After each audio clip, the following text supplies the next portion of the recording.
इस वीडियो में हम लोग देखेंगे क्लास 7वीं हिंदी पाठ 13 शक्ति और क्षमा के भावार्थ को समझेंगे।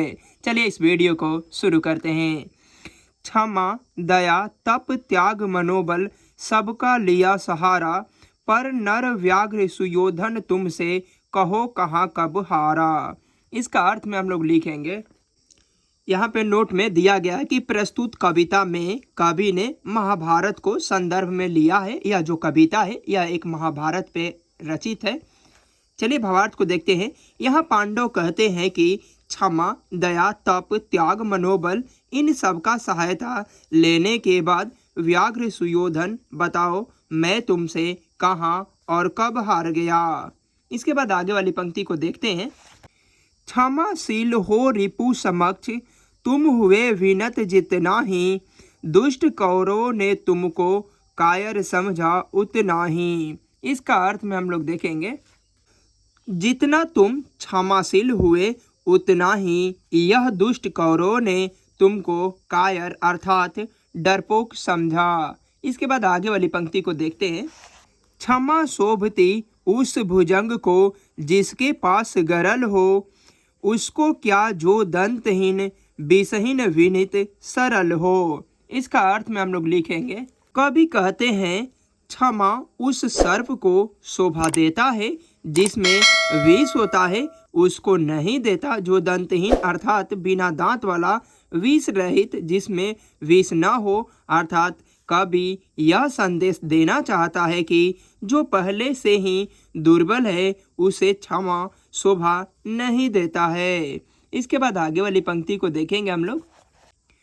3 दिवस तक पंथ मांगते रघुपति सिंध किनारे, बैठे पढ़ते रहे छंद अनुनय के प्यारे प्यारे। इसका अर्थ में हम लोग लिखेंगे, 3 दिनों तक प्रभु राम समुद्र से पथ मांगने हेतु सिंधु नदी के किनारे बैठकर मीठे स्वर में छंद पढ़ते रहे। अर्थात प्रभु राम विनम्रता के साथ समुद्र से पथ मांगने हेतु निवेदन करते रहे। इसके बाद आगे वाली पंक्ति को देखेंगे हम लोग।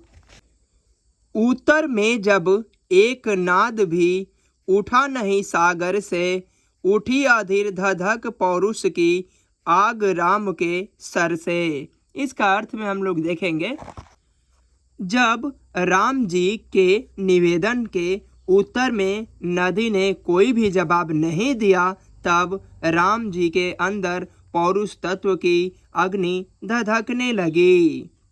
इसके बाद आगे वाली पंक्ति को देखेंगे हम लोग। सिंधु देह धर त्राही त्राही करता आ गिरा शरण में, चरण पूज दस्ता ग्रहण की बंधा मूढ़ बंधन में। इसका अर्थ में हम लोग देखेंगे, तब समुद्र से समुद्र देवता त्राही त्राही करते हुए राम जी की शरण में अर्थात पैरों में आकर गिर गए। इसके बाद आगे वाली पंक्ति को देखेंगे हम लोग।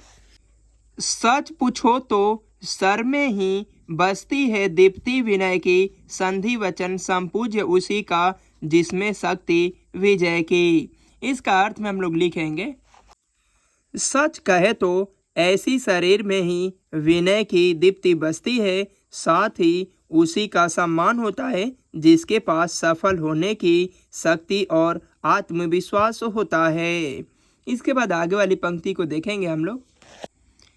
सहनशीलता क्षमा दया को तभी पूजता जग है, बल का दर्प चमकता उसके पीछे जब जगमग है। इसका अर्थ में हम लोग लिखेंगे, सहनशीलता क्षमा दया को संसार तब ही पूजता है जब उसको अपने बल पर घमंड होता है।